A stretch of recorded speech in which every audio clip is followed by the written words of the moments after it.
Nós prometemos aos irmãos que hoje iniciaríamos um dos estudos mais difíceis.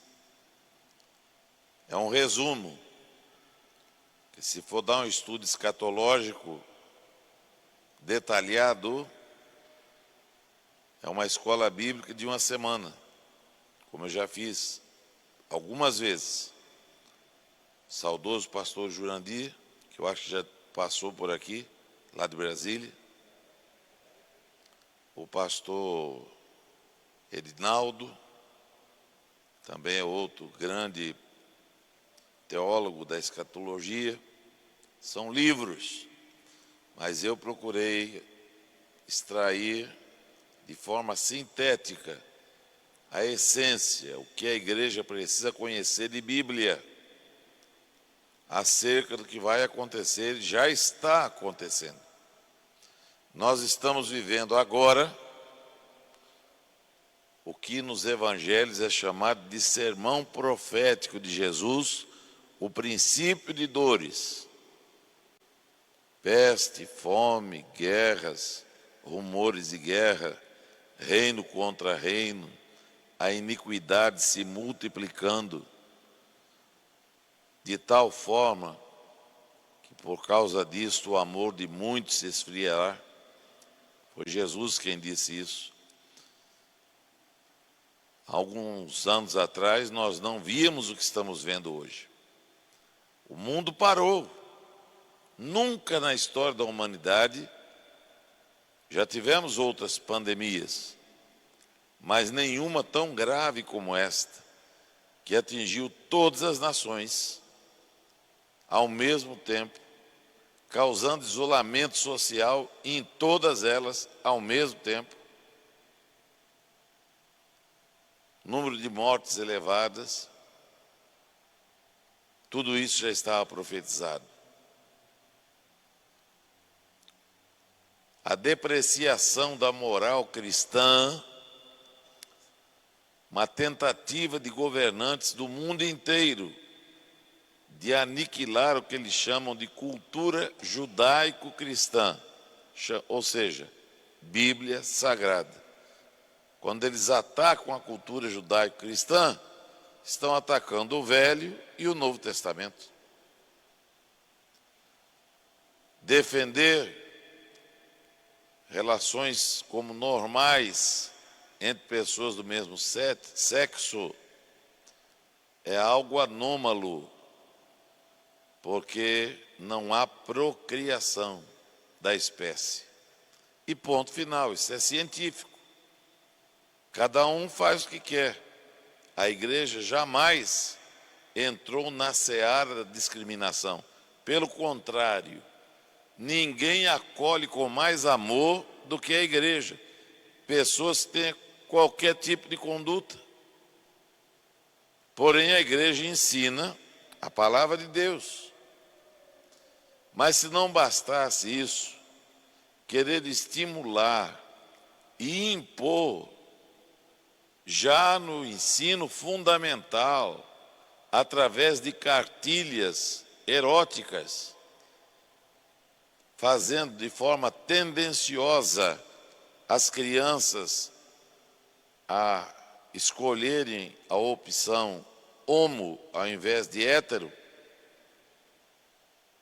violentando a inocência da criança que ainda sequer está madura para tal tipo de abordagem, foram além,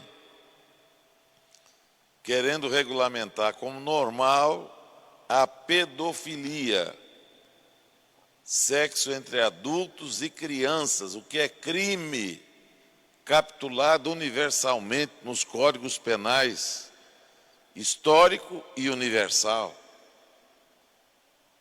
colocando artistas nus para serem apalpados por crianças e, desta forma, estimular precocemente e equivocada e erroneamente a criança ao erotismo. Foram além, querendo regulamentar o incesto como algo normal, relações entre parentes, inclusive, além de irmãos com irmãos, de pais e filhos. Nunca se viu a iniquidade chegar a tal ponto. E aí vem a pandemia. Deus deu um basta. E o último alerta, antes do rapto, da parousia, do arrebatamento da igreja para o céu. Você que está desviado, está me ouvindo, você que já ouviu o Evangelho e ainda não aceitou a Jesus como seu Salvador, talvez esta seja a última oportunidade para você acertar a tua vida com Deus.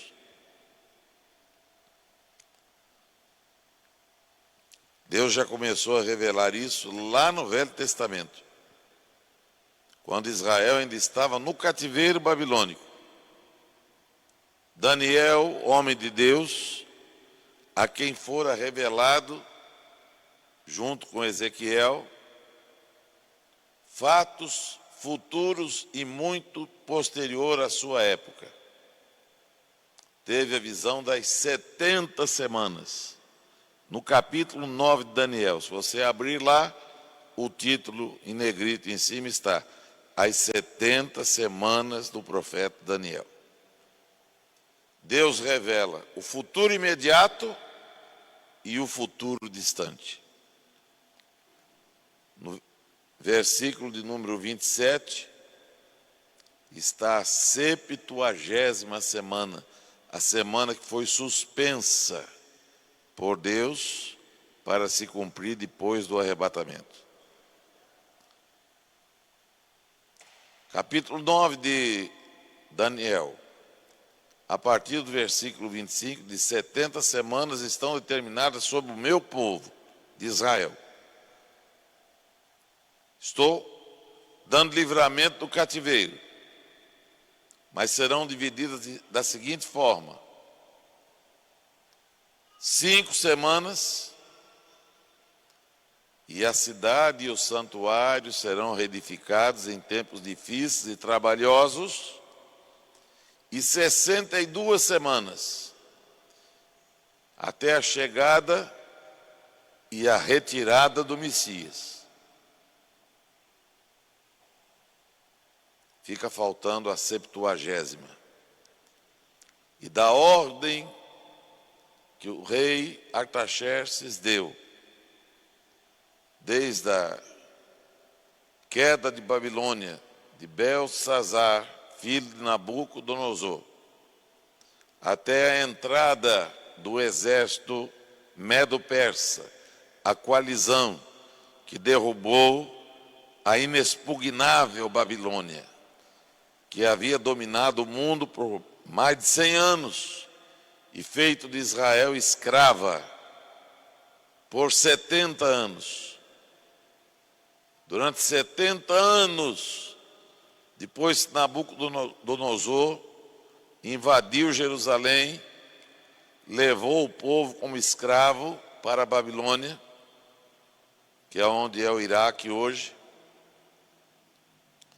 queimou a cidade e as casas, mandou derrubar os muros, o templo, roubou tudo que podia de ouro e de precioso, os vasos e os utensílios para o sacrifício, levou tudo para a Babilônia, terra arrasada, 70 anos, e o diabo ainda zombando, usava os babilônicos para provocarem o povo de Israel, dizendo: ei, vocês cantam bonito, canta para nós ouvir aí os hinos de Sião.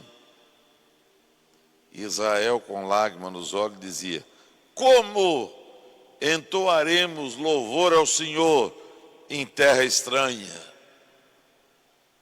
Nós aprendemos a adorar no templo, no santuário, no culto, no lugar santo, não no lugar cheio de ídolos. Nosso culto é diferente. O nosso Deus não se vê. Ele é o grande eu sou, El Shaddai, o que está sentado acima de todas as coisas, porque dele e por ele são todas as coisas, glória, pois, a ele eternamente. Amém. Daniel, 3 vezes por dia, abria a janela do seu quarto, dobrava os seus joelhos, estendia a mão na direção da terra arrasada, onde ficava outrora a Jerusalém cheia de glória, o templo dos portões dourados, o templo da arca da aliança, o templo onde a glória de Deus se manifestava. Mas agora, terra arrasada. Se a sua vida é terra arrasada, deixe-me te falar uma coisa: o nosso Deus é especialista em transformar terra arrasada em terra fértil e próspera.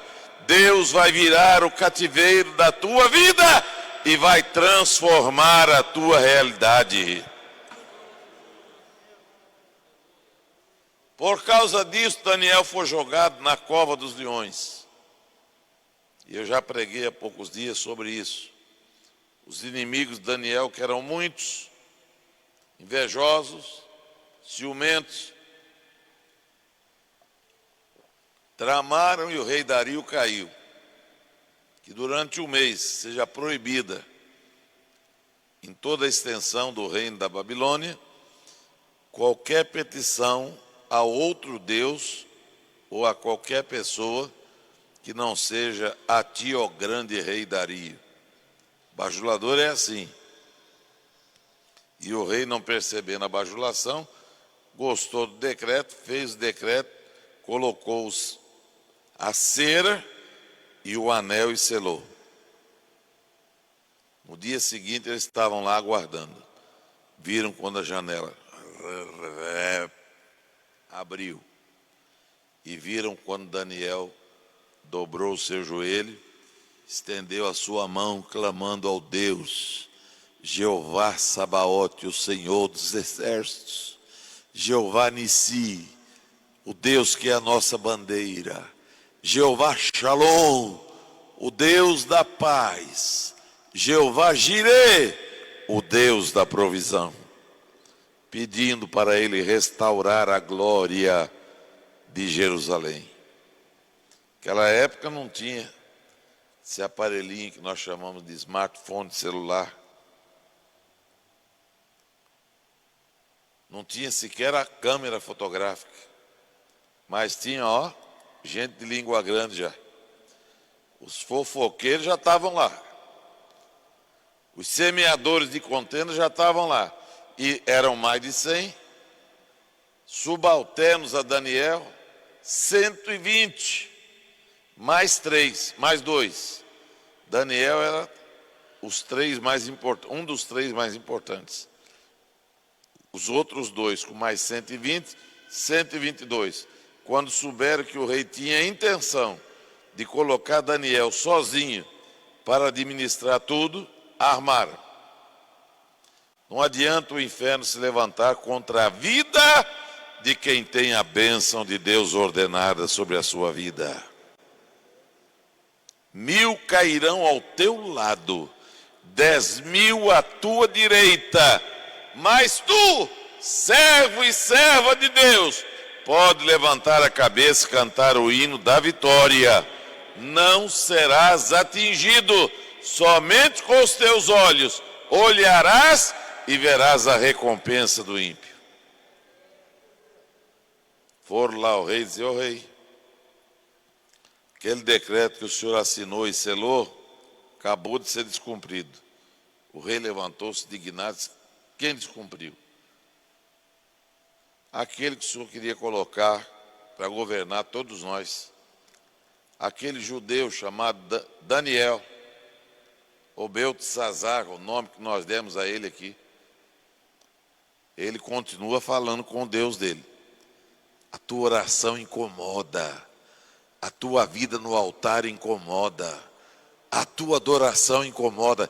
Mas é para incomodar mesmo.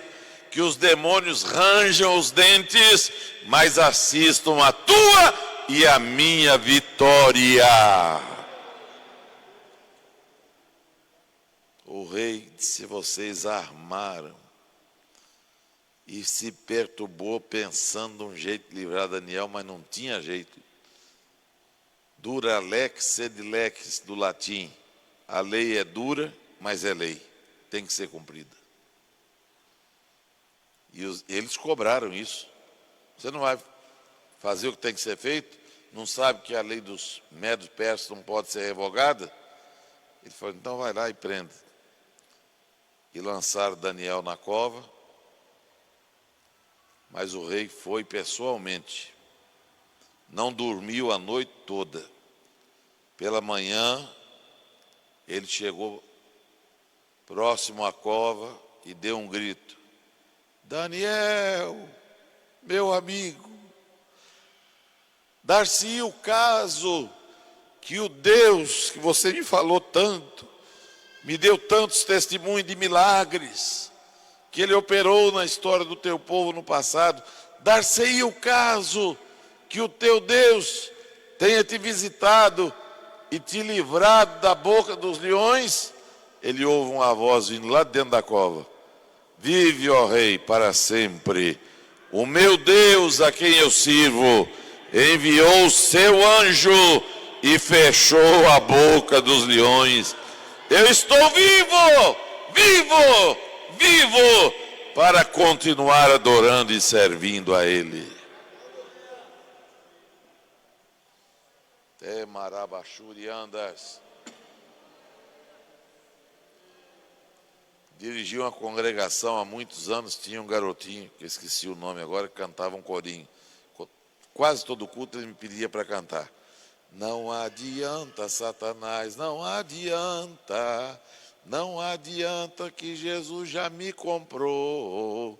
Não adianta, Satanás, não adianta, pelo sangue de Jesus lavado estou. Não adianta, Satanás, não adianta.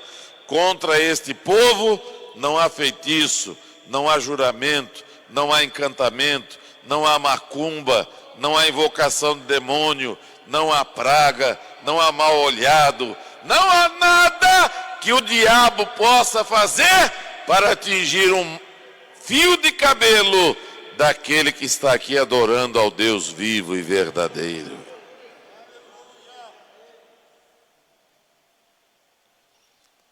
E o anjo do Senhor vai a Daniel e diz: olha, desde o primeiro dia que você começou a orar, tua oração chegou no céu. Mas uma potestade da Pérsia, aquela região é pesada, Irã, Iraque, Arábia Saudita, os demônios bloquearam a minha passagem. 21 dias, Deus me mandou trazer a resposta, você continuou aqui orando, mas eu não conseguia passar. Mas Deus enviou o arcanjo Miguel. E ele desceu com a sua espada desembainhada. Os demônios voaram e o anjo desceu e trouxe a resposta. E a resposta era: acabou o cativeiro. Chegou o tempo de voltar para casa. Levanta a sua cabeça. Também cantava-se antigamente: o cativeiro, Deus já fez acabar. O cativeiro, Deus já fez acabar. Há muito sorriso, há muito louvor, o cativeiro acabou. Há muito sorriso, há muito louvor, o cativeiro acabou. O cativeiro do pecado, o cativeiro do cigarro, o cativeiro da cachaça, o cativeiro da idolatria, o cativeiro da prostituição, o cativeiro que nos mantinha lá nas trevas, acabou! E hoje nós temos um novo cântico na nossa boca, um hino ao nosso Deus. Muitos o verão e temerão e confiarão no Senhor. Salmo 40. E para completar, o anjo disse: olha, o rei vai assinar um decreto. Do dia que o rei assinar esse decreto, 5 semanas de 7 anos. 7 vezes 7, 49 anos. Vocês vão, é o tempo para reconstruir a cidade de Jerusalém, o santuário, as muralhas. Isso começou aproximadamente no ano 450 a.C., terminou no ano 37, que foi o ano que Jesus foi crucificado. Você sabia que o nosso calendário tem 4 anos de erro? Quando começaram a falar que no ano 2000 Jesus voltaria, os mais antigos sabem dessa história. Até na igreja entrou isso aí. A 1000 chegará, mas a de 2000 não passará. Quem é que lembra dessa? Eu dizia naquela época que pregava: gente, deixa de ser bobo. Nós já estamos no ano 2000, o povo tudo assustado no ano 2000, a pane nos computadores, fim do mundo. Quando o Papa Gregório trocou o calendário romano, mandando estudiosos fazerem um novo calendário cristão, começando do ano 0 do nascimento de Jesus, eles erraram por 4 anos. No ano 0 do nosso calendário cristão, Jesus já tinha 4 anos. Só mais tarde, com o avanço da ciência, se descobriu que o chamado calendário gregoriano, que é o nosso, por causa do Papa Gregório que encomendou, está 4 anos defasado. Então Jesus morreu no ano 37. Quando terminou com Neemias a reconstrução dos muros, para Neemias reedificar o muro, saiu o decreto. Começou a contar as semanas, as 70 semanas de Daniel. 5 semanas de 7 anos mais 62 dá 69 semanas, que multiplicadas por 7 dão 483 anos. No dia que Jesus na cruz deu o brado: Pai, nas tuas mãos entrego o meu espírito, a obra está consumada, lá no versículo 27 diz: então será tirado o Messias, o pacto com Israel está suspenso. Agora entramos na dispensação da graça. João escreve no capítulo 1: a lei durou até Moisés, a graça e a verdade vieram com Jesus Cristo. Lá a Tito, capítulo 4, a Bíblia diz: a graça de Deus, através de Jesus, se há manifestado, trazendo salvação a todos os homens. Agora não era só Israel, agora era a igreja do Cordeiro, agora eram os lavados no sangue da cruz, agora eram os comprados pelo sangue de Cristo, que levariam a mensagem até os confins da terra, a todos os povos, tribos, línguas e nações. E Jesus já tinha profetizado: e quando este evangelho for pregado a todos os povos, tribos e nações, então virá o fim. Nós ainda estamos debaixo da dispensação da graça. Quem é que pode sentir a graça de Deus na sua vida? Mas quando a igreja for arrebatada, a última semana que ficou faltando iniciará. É a 70ª semana. 3 anos e meio de uma falsa paz e 3 anos e meio de julgamentos e juízos de Deus sobre a humanidade. Serão tempos, essa pandemia, talvez alguém lá na frente olhe para trás e diz: era só uma gripezinha mesmo. Perto que vai vir, quando os 7 selos forem abertos, Nós vamos dar sequência, quero começar mais cedo na próxima semana e já entrar direto no arrebatamento. Vamos ver todas as passagens bíblicas que falam sobre o arrebatamento. Por exemplo, citar só uma para deixar você com água na boca. 1 Coríntios capítulo 15, versículos 51 e 52. É revelado ao apóstolo Paulo, ele diz: na verdade, nem todos dormiremos, mas ante a última trombeta, os que dormiram em Cristo ressuscitarão primeiro, e nós, os que estivermos vivos, seremos transformados num abrir e fechar de olhos, e juntos subiremos a encontrar o Senhor nos ares. Nessa esperança, a igreja vem caminhando há 2 milênios. Enfrentou o Império Romano com seus leões, gladiadores, fogo da Inquisição, instrumento de tortura, perseguição e morte, em governos totalitários, ainda hoje na China, na Coreia do Norte, em Cuba e em outros países islâmicos. Crentes são queimados vivos, torturados, quebrados, mas a igreja segue caminhando e proclamando: ei, Jesus é o caminho, a verdade e a vida, ninguém vem ao Pai senão por Ele. Quer ir morar no céu? Aceite a Jesus como seu Salvador. Coloque-se de pé. Aleluia. Se você deseja aceitar a Jesus e caminhar conosco para a glória, abra o teu coração agora, aonde você estiver. Se estiver aqui no templo, vem aqui à frente para nós orarmos. Se estiver assistindo um culto online, se reconcilie ou aceite a Jesus, dobra o teu joelho, põe a mão no coração, a graça de Deus te alcançará. Tua vida será transformada. Ah, mas eu fumo, o desejo de fumar vai desaparecer. Eu bebo, Jesus vai te libertar. Eu tenho uma vida moralmente comprometida. Jesus não vai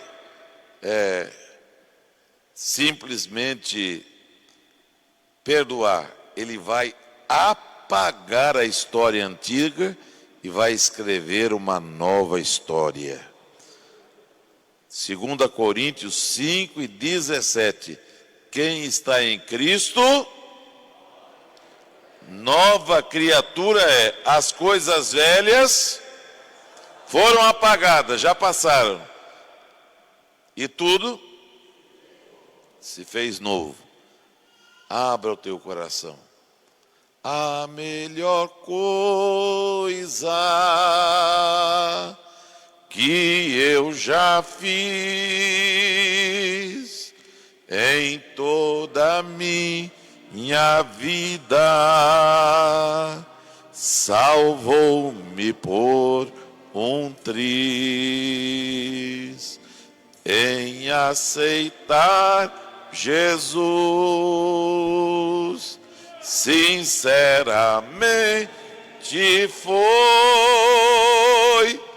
a melhor coisa que eu já fiz. Marabaxaia, Rubiandas. Pastor Nia orando, agradecendo a Deus pelo culto e pelo nosso retorno ao lar. E o pastor Reis dando a bênção apostólica. Som. Nosso Deus e nosso Pai, nós queremos te louvar e bendizer o teu nome, pois nós ouvimos a tua palavra nesta hora e veio de encontro às nossas necessidades. Ó Deus, que esta palavra, que este culto fique plantado em nossa mente e em nosso coração. Ó Deus, e agora nós queremos te pedir, leva-nos em paz até os nossos lares. Sim, ó Deus. Nos guardando, ó Deus, de todo mal, nos guardando debaixo das suas mãos poderosas. Nós te pedimos as tuas bênçãos, em nome de Jesus. Amém e amém.